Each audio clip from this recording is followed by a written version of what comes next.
Thousands of indigenous Colombians are on their way to the center of Cali for a giant rally. They're upset with land given to them by the Colombian government they say is not fertile, and the way the government has handled investigations involving the murders and kidnappings of tribal leaders. The indigenous want a face-to-face meeting with President Alvaro Uribe when they arrive in Cali. He has not said whether he'll have the meeting. RCN News and English contributor Gary Parkasevich has our top story from the studio. Gary, what's going on? Brian, thousands of indigenous who left the La Maria reservation early Tuesday morning have almost reached the halfway point to Cali. Things have been calm for the most part, but not in the rural area of Santander de Quilichao. 10,000 indigenous people from all over the country continue their peaceful protest march to Cali.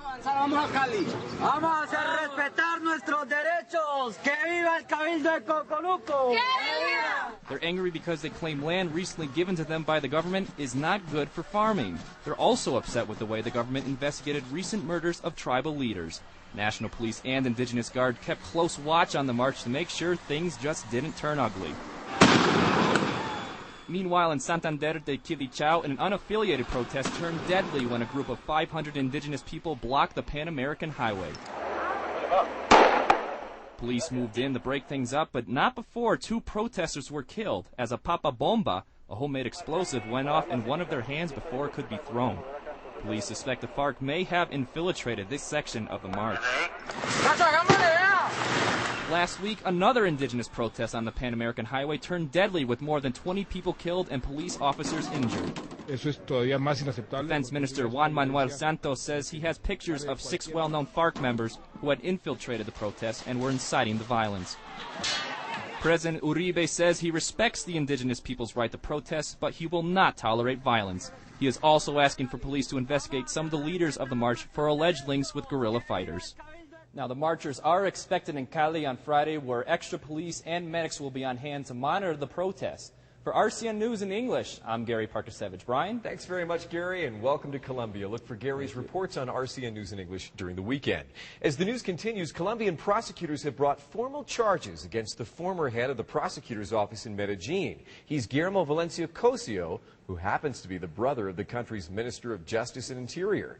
Prosecutors have charged the former prosecutor with conspiracy, taking bribes, and falsifying documents. He is also accused of leaking sensitive information on the movements of top government officials to the Don Mario Mafia in Antioquia. Valencia Cosio will go before the judge again in 2 weeks. In other news, 2 big trucks were trapped in a mudslide on the road linking Bucaramanga and Barrancabermeja in Santander. Workers are still trying to clear the road. Meantime, the road between Medellin and Uraba is still blocked by more than a dozen landslides, cutting off access to 17 little towns. Thousands of people joined the parents of a child missing for more than a year in Ciénaga Magdalena, the march against the child's kidnapping, calling for his freedom. An administrator from the Banco Aguario was taken captive at the branch in the Planadas of Tolima. Robbers forced him to open up the bank vault in the middle of the night and took 400 millones de pesos. And FARC desertions. 17 guerrillas have left the movement in Buenaventura.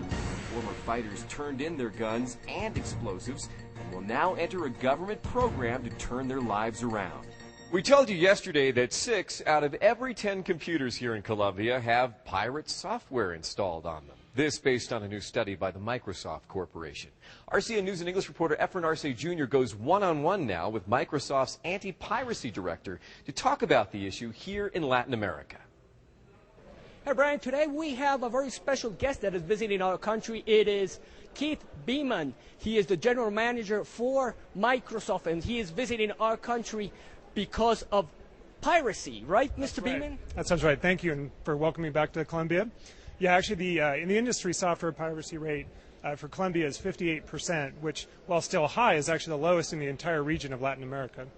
How does that affect Microsoft? Well, certainly it affects us directly, obviously, with the piracy rate for the industry that high. Our piracy rate is probably about the same. The impact actually on the local industry is actually far greater. For every dollar or every peso that Microsoft earns or other software companies earn, it's actually 18 times that across the country of Colombia.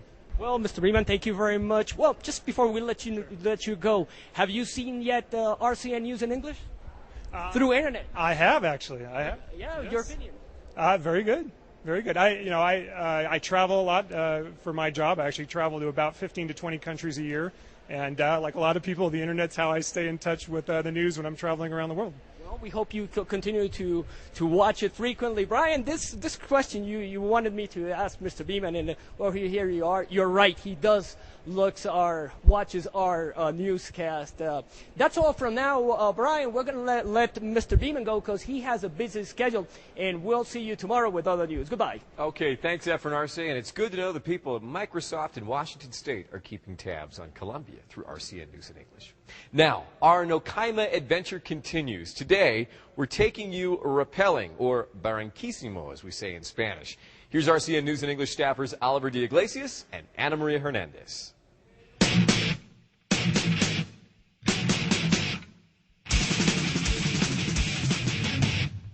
Today, the journey continues in Nocaima. We walked during 15 minutes after a canyoning adventure, and there we are, ready to descend 30 meters height.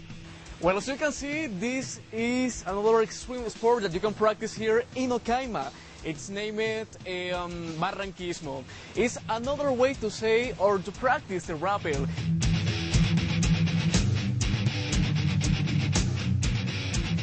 Once my adventure finishes, Ana Maria is ready to descend through the mountains as well.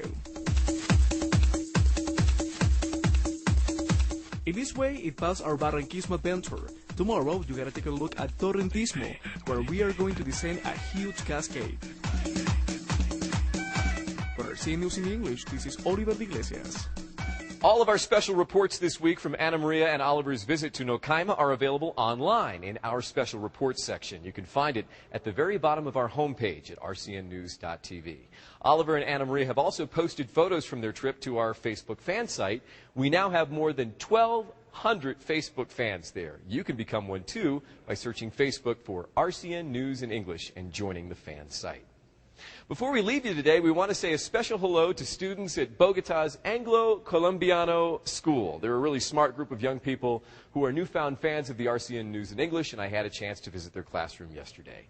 I'm Brian Andrews reporting from Bogota, Colombia. We say goodbye to the class and to you with a look at our next Nocaima adventure. We're going to be visiting a place called the Drowning Falls. Here they are, and we'll explain to you in our next edition the story behind the name. That's RCN News in English. We're bringing Colombia to the world.